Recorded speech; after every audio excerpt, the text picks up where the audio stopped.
Greg, you are on track to do what you set out to do, and we're going to see you in that directory before you know it as an athletic director. But if you go back in your 10 years and you could change one thing, one mulligan, what would it be? I think when I came out of school, and it's certainly something I struggle with sometimes, is finding too much your identity in your job. You know, letting people relate to you where you work or what you do. I think that at the end of the day, you know, it doesn't really matter where anybody on this panel or anybody in our class works. You know, we shared an experience. There's a friendship. There's a relationship there that, you know, hopefully goes on for a long time. So, you know, your job's important, but, you know, so is your faith, so is your family.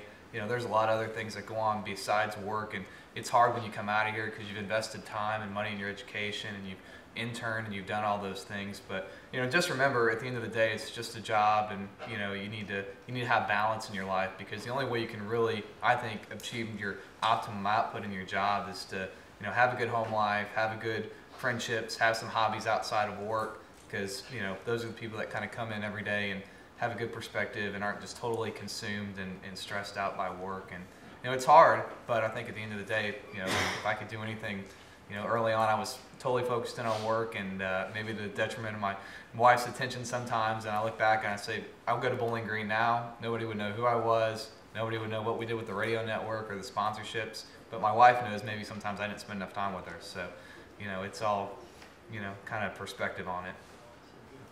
The vision of this program has always been built on giving back.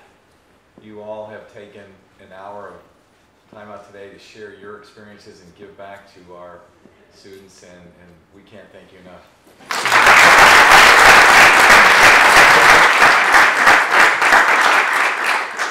Can I parting shot real quick? Yeah, go ahead. A couple years ago, I was in Atlanta with Matt Hilly, a friend of mine who so graciously did not come today, still in bed in the Hampton Inn, but we were out late one night at Moondoggies in Atlanta, Buckhead, and had a couple cocktails in us, and we were talking to a couple girls, and those of you that know Matt know he shies away from talking to girls, so I was kind of taking charge.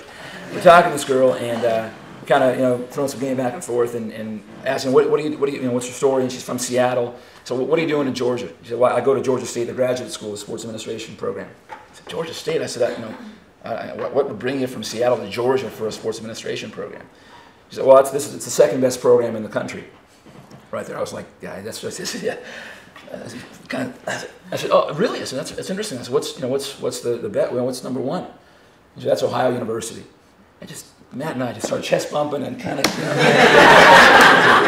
damn right. So it's just, you know, it's kind of cool that, you know, I could never get into Harvard, but this is the Harvard of programs, of sports administration programs. So I think everybody has to take some pride in that, and I think you kind of hold your head up high, and I think that we're blessed to have sort of this in our back pocket now, have Ohio University on our resume and on our directory. And I think that, you know, it's just, it's a pretty special, thing to be part of. It's you know, I know it's overplayed, and you talk about it all the time, what a great network it is, and all that kind of stuff. But really, we are the cream of the crop. As crazy as it sounds, like, this is we're it. We're the Harvard of undergrad. We're the the McKinsey of consulting. Like this, like that's pretty cool. And Georgia State can chase us all they want. I think it's just good to be king, right? Good to be king. Right. Couple quick things before I let you break. I'm going to ask Taylor and Teresa to just come up and present you each with a plaque for participating today. Caroline, keep you around for a. Come on, Josh. Then we're going to ask you to stick around for a photo op while everyone else can take a quick break before we get going with Chad.